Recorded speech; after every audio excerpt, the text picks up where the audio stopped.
ವಿಡಿಯೋನ ನೋಡಿಕೊಂಡು ಹಂಗ ಹೋಗಬೇಡಿ. Like subscribe my channel please please, ಇಲ್ಲಾಂದ್ರೆ ರಾತ್ರಿ ಕನಸಲ್ಲಿ ಬರ್ತೀನಿ.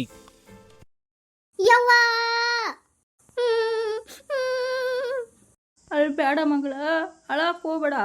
ಮನಸ್ಸಲ್ಲಿ ಬೆಂಕಿನ ತುಂಬಿಟ್ಕೊಂಡೇನೆ ಮಗಳ. ನಿನ್ನ ಮುಂದೆ ಹೊರಗೆ ಹಾಕ್ಯನ್ ನೋಡು. ಶಾಂತ ಶಾಂತ, ಯಾಕೋ ಹಿಂಗೆ ಮಾಡ್ದಿ? ಅವತ್ತ ನನಗೆ ಯಾಕೆ ವಿಷಯ ಹೇಳಿಲ್ಲ ಇದನ್ನ? ಏನಂತ ಹೇಳ್ರಿ ಮಾವರ, ನೀವು ಅವಾಗ ನಂಬ್ತಿದ್ರ? ಸಾವಿತ್ರಿ ಮಾತು ಕೇಳಿ ನನಗೆ ಅಪರಾಧಿ ಸ್ಥಾನದಾಗ ಇಡ್ತಿದ್ರಲ್ರಿ. ಅದಕ್ಕೆ ನನಗೆ ಹೇಳೋಕ್ಕಾಗಲಿಲ್ಲರಿ. ಅದು ಬೇರೆ ನನ್ನ ಮಗನ್ನ ಕೊಲ್ತೇನನ್ಲರಿ ಸಾವಿ. ನನಗೆ ಕ್ಷಮಿಸ್ಬಿಡ್ರಿ ಮಾವ, ಕ್ಷಮಿಸ್ಬಿಡ್ರಿ ಮಾವರ ನನಗೆ.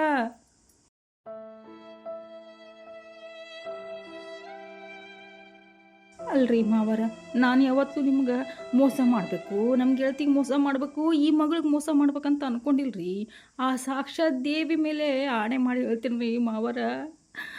ಆ ಮಗಳಾದ್ರೆ ಚೆನ್ನಾಗಿರಲಿ ಅನ್ನೋ ಒಂದು ಉದ್ದೇಶಕ್ಕೋಸ್ಕರ, ನನ್ನ ಮಗನ ಪ್ರಾಣಕ್ಕೆ ಏನು ಆಗಬಾರ್ದು ಅನ್ನೋ ಒಂದು ಉದ್ದೇಶಕ್ಕೋಸ್ಕರ ಆ ಊರ ಬಿಟ್ಟು ಬಂದು ರೀ ಮಾವರ. ನನ್ನ ಗೆಳತಿ ಮನಸ್ಸು ಅದು ಎಷ್ಟಾದ್ರೆ ಆಕಿನ ಆತ್ಮ ಹಲ ಅನ್ನಾಗ್ತೈತೋ ಏನೋ. ನನ್ನ ಗೆಳತಿ ನನಗೆ ಮೋಸ ಮಾಡಿದ್ಲಲ್ಲ ಅಂತ ಇದೆಯೋ ಏನೋ ನನಗೆ ಗೊತ್ತಿಲ್ಲರಿ. ಆ ದೇವಿಗೆ ಗೊತ್ತರಿಪ್ಪ ನನ್ನ ಸಂಕಟ ಏನು ಅಂತ.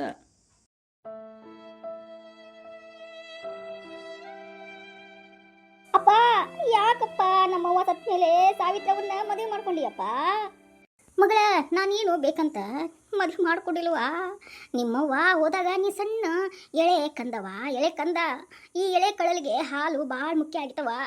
ನಿನಗೆ ಹಾಲು ಕುಡಿಲಾರ್ದ ಜೀವ ಉಳಿಸ್ಕೊಳೋದ ಒಂದು ದೊಡ್ಡ ಸಮಸ್ಯೆ ಆದಾಗ ಡಾಕ್ಟರ್ ಕಡೆ ಹೋದಾಗ ಹೆಂಗಾರ ಮಾಡಿ ಈಕಿನ ಪ್ರಾಣ ಉಳಿಸ್ಬೇಕಂದ್ರೆ ತಾಯಿ ಬೇಕ್ರಿ ಅಂತಂದಾಗ ತಂದೆ ತಾಯಿ ಒತ್ತಾಯಿಕ ಆ ಸಾವಿತ್ರಿನ ಮದುವೆ ಮಾಡ್ಕೊಂಡಿವ ನಾನು. ಅಷ್ಟವಾ ಮಗಳ, ಅಷ್ಟ. ಆದರೂ ಗೆಳೆಯ, ಆಕೆ ಸಾವಿತ್ರಿ ಭಾಳ ಕೆಟ್ಟೋಳು. ನನಗೆ ಬಂದು ಮನ್ಯಾಗ ಹೇಳ್ತಾಳ. ನಾನು ಹೋಗಿ ನಿನಗೆ ಹೇಳೋಣ ಅಂತ ತುಂಬ ಪ್ರಯತ್ನ ಪಟ್ಟು ನಿಮ್ಮ ಮನೆಗೆ ಬಂದೆಪ್ಪ. ಆದ್ರೆ ನಿನ್ನ ಮಧ್ಯ ಜಗಳ ತಂದಿಟ್ಲು ಆ ಸಾವಿತ್ರಿ. ಹೌದ್ರಿ ಮಾವರ, ಮನಸ್ಸಿನಲ್ಲಿ ಬೆಂಕಿ ಇಟ್ಕೊಂಡು ಇಷ್ಟು ದಿನ ಗಂಡ ಹೆಂಡತಿ ಜೀವನ ನಡೆಸೀವ್ರಿ.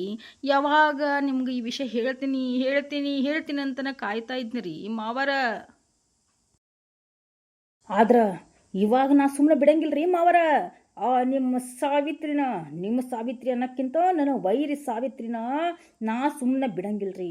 ನನ್ನ ಗೆಳತಿಗೆ ಹೆಂಗೆ ಅನ್ಯಾಯ ಮಾಡೋಣ, ಆಕಿಗೆ ಅನ್ಯಾಯ ಮಾಡಕ್ಕೆ ನಾ ಏನಾದರೂ ಒಂದು ಮಾಡೇ ತೀರ್ತೀನಿ ರೀ ಮಾವರ.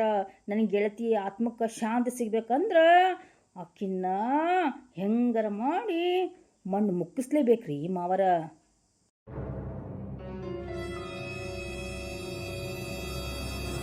ನೀನಷ್ಟ ಅಲ್ವಾ, ನಿನ್ನ ಗೆಳತಿಗೋಸ್ಕರ ನಿನಗೆ ಶತ್ರು ಆದ್ಲ ಸಾವಿತ್ರಿಗೆ, ನನಗೂ ಶತ್ರುನ. ಇನ್ನೈತೆ ಅವಳದು ಮಾರಿ ಹಬ್ಬ. ಅವಳಿಗೆ ಏನು ಮಾಡ್ಬೇಕು ನೋಡು, ಅವಳಿಗೆ ಮಾಡೇ ತೀರ್ಸ್ತೀನಿ. ಅವಳು ಪ್ರಾಣನ ತೆಗೆಕೋ ಹೆಸಲ್ಲ ಈ ಲಕ್ಷ್ಮಣ.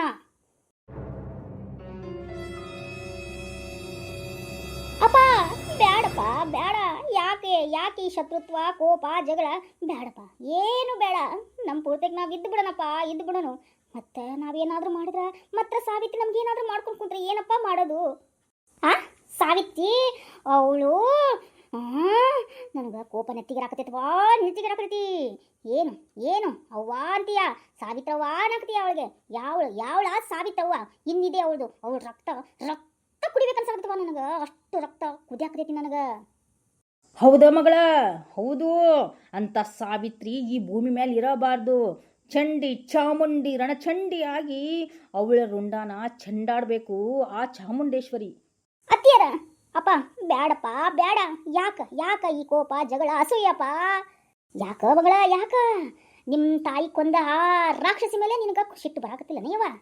ಬರಾಕತ್ತೈತಪ್ಪ ಸಿಟ್ಟು, ಎಲ್ಲ ಬರಾಕತೈತಿ. ಆ ಸಾವಿತ್ರಿಯ ಮುಖ ನೋಡಿದ್ರ ರಕ್ತ ಕುದಿತೈತಪ್ಪ. ಆದ್ರೆ ಏನು ಮಾಡಪ್ಪ, ಆ ಸಾವಿತ್ರವ್ವ ನನ್ನ ಮಗಳ ಥರ ಸಾಕ್ಯಾಳಪ್ಪ. ಎಷ್ಟೊತ್ತಿದ್ರು ತಾಯಿನಪ್ಪ ನಮ್ಮ ಸಾವಿತ್ರವ್ವ. ಏನಕ್ಕೂ ಸಿಟ್ಟು ಮಾಡ್ಕೊಂಡಾಳ, ಕೋಪ ಮಾಡ್ಕೊಂಡಾಳ, ನನಗೆ ಬಡದು ಎಲ್ಲ ಮಾಡಿದ್ರು ಕೂಡ ತಾಯಿ ಋಣ ತೀರ್ಸಕ್ಕಾಗತ್ತನಪ್ಪ. ಆಕೆ ನನ್ನ ಮಗಳ ಥರ ನೋಡ್ಕೊಂಡಾಳಪ್ಪ ಸಾವಿತ್ರವ್ವ. ಅದಕ್ಕೇನು ಮಾಡೋಣಂತೀಯ ಮಗಳ? ಬಿಟ್ಟು ಬಿಡ ನನಕಿನ. ಮಗಳ, ನೀ ಬಿಡ್ಬೋದು, ಆದ್ರೆ ನಾ ಬಿಡಂಗಿಲ್ಲ. ನನ್ನ ಮೀನಾಕ್ಷಿನ ಕೊಂದಕ್ಕಿನ ನಾ ಬಿಡೋದಿಲ್ಲ. ಆ ಚಾಮುಂಡೇಶ್ವರಿ ಆಣೆಗೂ ನಾನು ಅವಳು ಬಿಡಂಗಿಲ್ಲ. ಅವಳು ರಕ್ತ ಕುಡಿತನೂ ನಂಗೆ ಸಮಾಧಾನನೇ ಇಲ್ಲ. ಅಪ್ಪ ಹೋಗ್ಲಿ ಬಿಡಪ್ಪ, ದೇವ್ರೊಬ್ಬನಿದ್ದಾನೆ, ಅವನೇ ಶಿಕ್ಷೆ ಕೊಡ್ತಾನೆ. ಹೌದು ಗೆಳೆಯ, ನಿಶ ಹೇಳೋದು ನಿಜಾನೇ. ದೇವರು ಒಂದಿಲ್ಲೊಮ್ಮೆ ದೇವರೇ ಕೊಡ್ತಾನೆ ಈ ಶಿಕ್ಷೆನ. ನಾವೆಲ್ಲ ಕೈಗೆ ರಕ್ತ ಅಂಟಿಸ್ಕೊಂಡು ಯಾಕಪ್ಪ ಇಂಥ ಕ್ರೂರ ಕೆಲಸ ಮಾಡಬೇಕು, ದೇವ್ರ ಮೇಲೆ ಬರ ಹಾಕಿ ಸುಮ್ಮನಿದ್ ಬಿಡು. ಇಲ್ಲೋ ಕೊಡ, ನಾ ಸುಮ್ಮನೆ ಇರಲ್ಲ ಅಂದ್ರೆ ಇರಲ್ಲ. ಅವಳಿಗೆ ಒಂದು ತಕ್ಕ ಪಾಠ ಕಲಿಸ್ತೀನಿ.